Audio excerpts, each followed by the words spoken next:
So, welcome back to expertvillage.com. We're going to talk about intervals in how to teach your children or your adults the piano.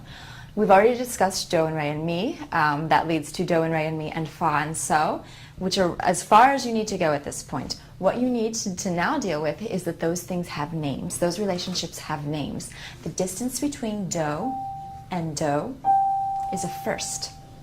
The distance between do and re is a second. The distance between do and mi is a third. Start there. It's important, and I want to just make a side note, it's important to say that there's a first because that gives them a reason to have a second. Most kids and adults, this happens all the time, when they say, but I'm going from a G to an A, that's only one note. That should be a first because I'm only moving one note.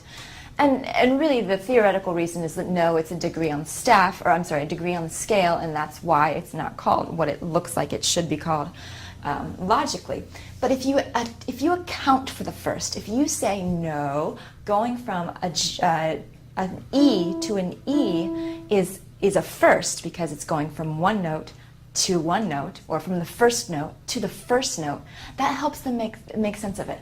A second is going from the first note to the second note. That's why it's called a second. Make sure you use this vocabulary to take care of these things, because this is really a hang-up for a lot of people. In fact, I want to admit that it was a hang-up for me for a long time until I learned that it was based on the scale, and that's why it was called a first, a second, a third. I had not heard of a first.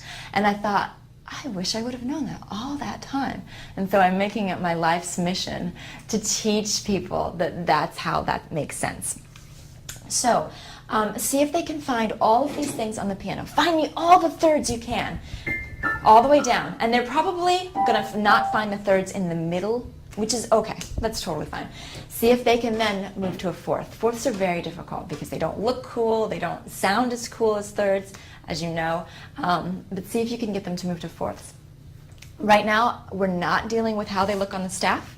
We're only dealing with how they look on the piano and how they sound. So that's the first place to start when you're dealing with intervals.